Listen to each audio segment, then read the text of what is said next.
This is now my fourth video dealing with the chronology of events that took place between 1844 and 1851 that I doubt very seriously if many modern day Seventh-day Adventists are aware of.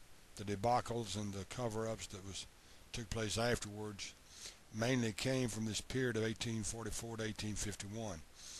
In video 3 I talked about the shut door policy held by the early pioneers of the Seventh-day Adventists, meaning that no one after 1844 was going to be saved, and that this doctrine was taught and held by the early pioneers of the Seventh-day Adventists from 1844 to 1851. And the question is then, why 7 years there? Why is there a delay of 7 years? And why was the door of mercy shut for these 7 years? There's a easy answer for it. O.R.L. Cozier was a member of these early pioneers of the Seventh-day Adventist, as was Joseph Bates. In reality, both of them had something to do with Ellen White agreeing and establishing the date of 1851 for the return of Christ, which would be another prediction of hers that would fail.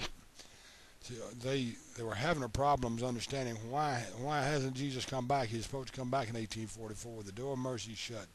No one's going to be saved, so why hasn't he come back now? Well, O.R.L. Cozier came up with a wrong theory that there were two compartments in heaven, the holy place and the most holy place. Of course, in heaven there's only one place, and that is the most holy place in the presence of God. Jesus didn't ascend into heaven, into the holy place. It's not there. The most holy place. He ascended into the very presence of God. But yet O.R.L. Cozier taught this sanctuary doctrine, and Ellen White had a vision saying, yes, I saw that O.R.L. Cozier's interpretation of the sanctuary was correct. So she has put her stamp of approval on O.R.L. Cozier's theory now that it was right. Now, what Seventh-day Adventist members do not realize is that Cozier came back later and said that he had interpreted it wrong, and it should not be viewed the way he interpreted it. In other words, he admitted that he had made a mistake in his interpretation. But yet, since Ellen White had already had the vision, there was no going back now and changing her vision, even though the man had said the interpretation was wrong. So she's going to stick with a wrong interpretation now, as though it is right. So they've got that taken care of, but what about the 7 years, though? Why was there this delay? Well, after this, Bates came up with the wrong theory again, taken mostly from Leviticus 16 and 17, that where the blood was sprinkled on the altar or the mercy seat 7 times. And he says that each time that the blood was sprinkled on the altar represented a year. So the blood was sprinkled on the altar 7 times, so that represented 7 years. That is why they taught this shut door policy between 1844 and 1851, a 7-year period, because they wrongly believed that the door of mercy was shut and that now Jesus was going to come back in 1851. That is why Ellen White can say in July of 1850, get ready, what we've had years to learn, we've only now got a few months. That was based on her failed prophecy again, that she had agreed with she had agreed with Cozier, she had agreed with Bates, and now she's predicting that Jesus Christ is going to come back in 1851, after this 7-year period is gone from the sprinkling of the blood on the altar 7 times. So she again has predicted the return of Christ in 1851.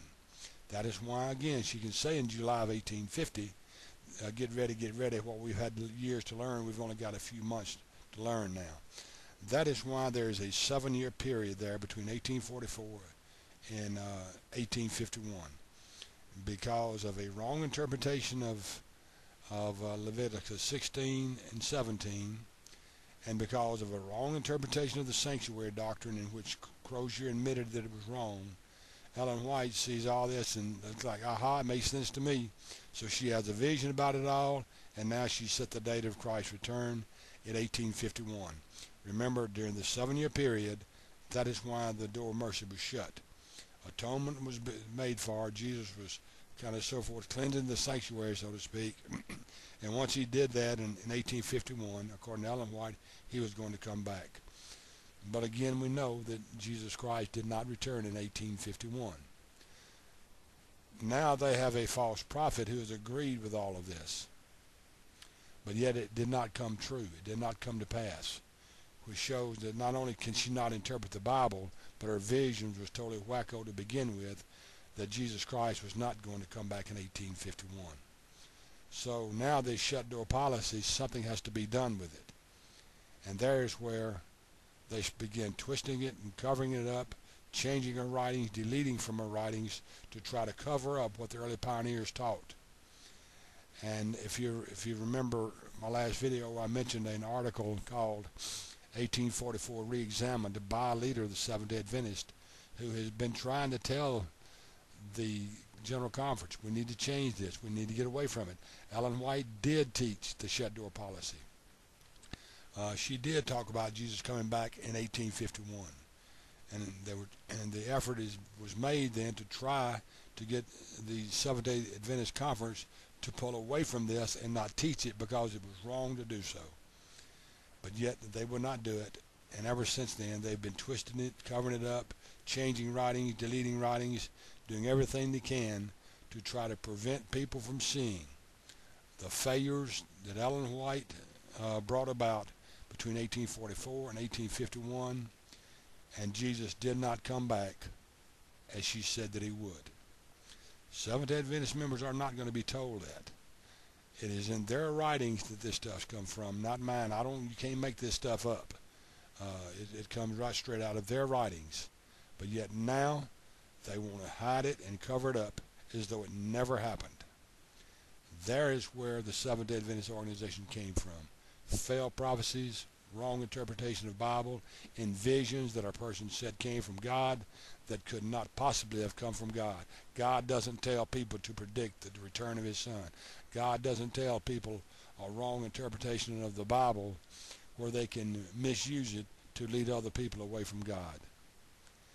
I will probably be dealing with, in my 5th video, I'll probably be dealing with investigative judgment and how this came about. And remember about investigative judgment, it was never an original part of the teachings. That's the problem with it. It was never an original part. It's like at that particular point in time, there must have been Seventh-day Adventists to invent these things to once again cover up for Ellen White.